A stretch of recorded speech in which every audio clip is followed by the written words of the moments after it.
샌베치카노, 안녕하세요, 여러분. 다시 만나게 돼서 정말 반갑습니다. 여러분, 지난 시간에 배웠던 한자들 다들 기억하고 계시나요? 지난 시간에 우리 인간과 관련된 한자를 배웠잖아요. 오늘도 마찬가지로 인간과 관련된 나머지 한자들을 배워보도록 하겠습니다. 오늘도 총 6가지의 한자를 배워보도록 할 거예요. 여러분, 오늘 배울 첫 번째 한자 뭘까요? 첫 번째 한자는 바로 몸신이라는 한자예요. 이 한자는 신체, 자신, 신분증 같은 한국어 어휘에 쓰이고 있어요. 그럼 이 글자를 어떻게 쓰는지 보여드리도록 하겠습니다.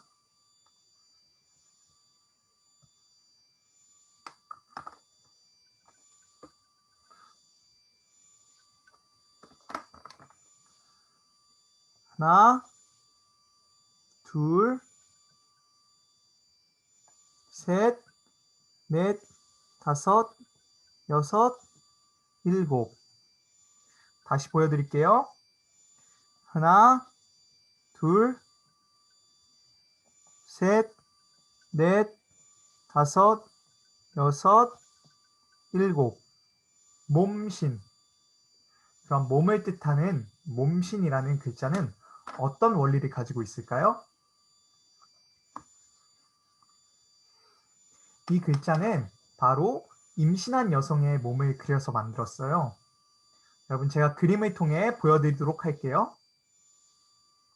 어때요? 이 그림과 몸신이라는 이 한자가 매우 비슷해 보이지 않나요? 한번 비교해 보세요.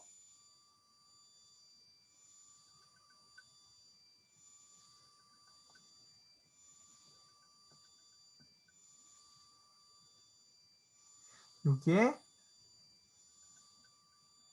배가 나온 임신한 여성의 몸을 이렇게 표현하고 있어요. 어때요? 비슷하죠?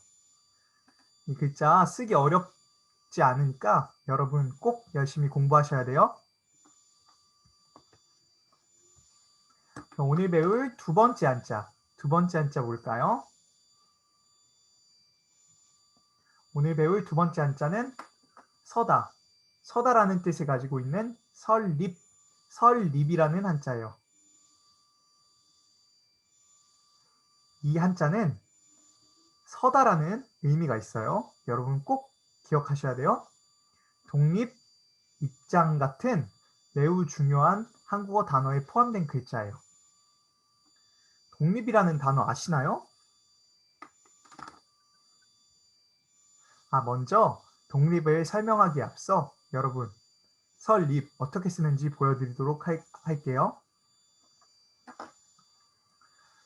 설립은 쓰기 정말 쉬워요. 하나, 둘, 셋, 넷, 다섯. 다시요. 하나, 둘, 셋, 넷, 다섯. 설립.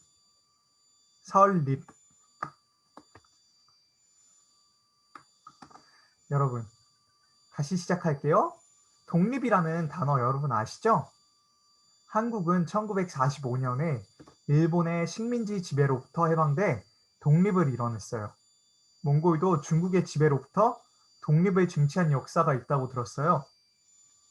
홀로독 그리고 설립이라는 두 글자가 합쳐져 만들어진 독립이라는 단어는 한마디로 홀로 서다라는 의미를 가지고 있어요.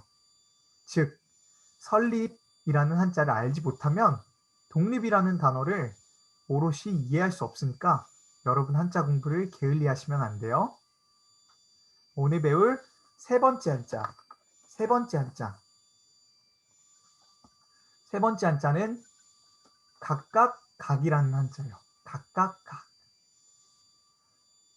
각각은 사람이나 물건의 하나하나라는 뜻을 가진 단어예요. 여러분, 각각각 어떻게 쓰는지 보여드리도록 하겠습니다. 하나, 둘, 셋, 넷, 다섯, 여섯. 어때요? 정말 쉽죠? 다시요. 하나, 둘, 셋, 넷, 다섯, 여섯. 각각 각. 여러분, 이 한자를 알기 위해서는 각각각이라는 한자를 이해할 줄 알아야 하고요. 그럼 각각, 각국, 각자 등 많은 한국어에 쓰이는 이 한자는 무슨 원리를 가지고 있을까요? 이 한자는 옛날 사람들의 신앙과 깊은 관련이 있어요. 옛날에는 신을 숭배하기 위해 제단에 많은 음식을 차려놓고 기도했다고 해요. 그리고 옛날 사람들은 제단에 차려진 음식을 먹기 위해서 신이 땅에 한 명 한 명 각각 내려온다고 믿었대요. 어때요? 옛 우리 조상들이 믿었던 신앙을 한자를 통해 엿볼 수 있다는 사실이 정말 흥미롭지 않나요? 이렇듯 한자는 옛날 사람들의 신앙 또한 엿볼 수 있는 아주 중요한 단서로도 쓰이고 있다는 사실을 여러분들도 꼭 아셨으면 좋겠어요. 오늘 배울 네 번째 한자. 네 번째 한자 뭘까요? 네 번째 한자는 말미암을 유, 이유유, 말미암을 유, 이유유. 이번에 배울 한자는 자유, 이유, 유래 등 아주 중요한 한국어 어휘에 들어가니까 여러분 꼭 집중해서 들으셔야 해요. 말미암을 유 어떻게 쓰는지 먼저 보여드리도록 하겠습니다. 하나, 둘, 셋, 넷, 다섯. 다시요. 하나, 둘, 셋. 죄송해요. 하나, 둘, 셋, 넷, 다섯. 어때요? 정말 쉽죠? 말미암을 유. 쓰기 어렵지 않으니까 여러분 조금만 반복하시면 돼요. 알겠죠? 그럼 이 글자, 말미암을 유라는 단어는 어떤 원리를 가졌을까요? 여러분 옛날에는 물을 마시기 위해서 어떻게 해야 할까요? 맞아요. 우물에서 물을 끓여 올려야 했어요. 이 한자는 바로 이 모습을 형상화한 글자예요.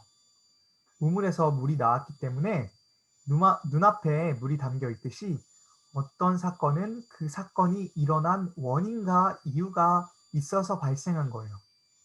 이유라는 매우 추상적인 개념을 설명하기 위해 옛날 사람들은 우물 같은 사물의 원리를 사용해 글자를 만들었답니다. 자, 오늘 배울 다섯 번째 한자 볼까요?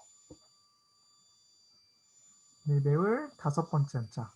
다섯 번째 한자는 주인, 그리고 임금주, 주인주, 임금주라는 한자예요. 이 한자는 주인, 그리고 임금이라는 뜻이 있어요. 이 글자는 주인, 민주주의, 주인공 등 아주 중요한 어휘를 구성하는 한자예요. 이 한자 어떻게 쓰는지 먼저 보여드리도록 할게요.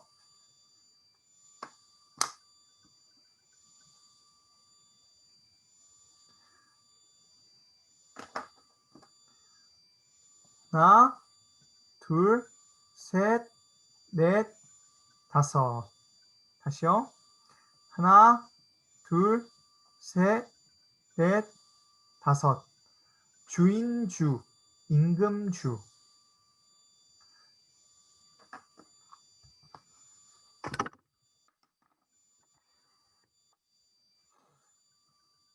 그럼 여러분, 이 글자는 어떻게 생겨났을까요?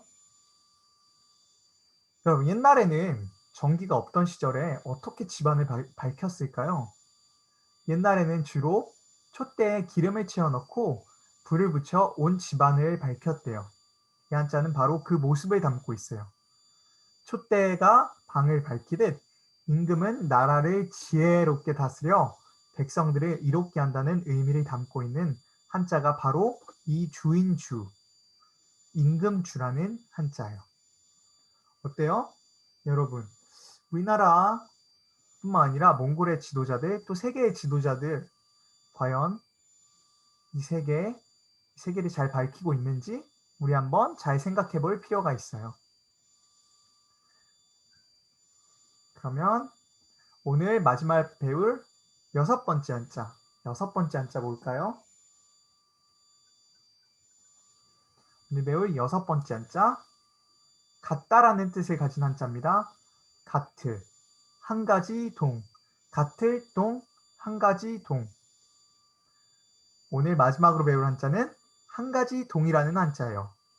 동생, 동기, 동일 등 많은 한국어 어휘에 쓰이는 한자죠. 여러분, 그럼 이 글자는 어떻게 쓸까요? 제가 보여드릴게요.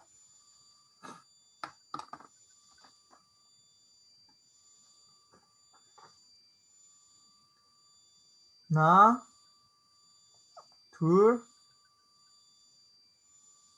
셋, 넷, 다섯, 여섯. 같을 동, 한 가지 동. 다시 한번 보여드릴게요. 하나, 둘, 셋, 넷, 다섯, 여섯. 한 가지 동, 같을 동.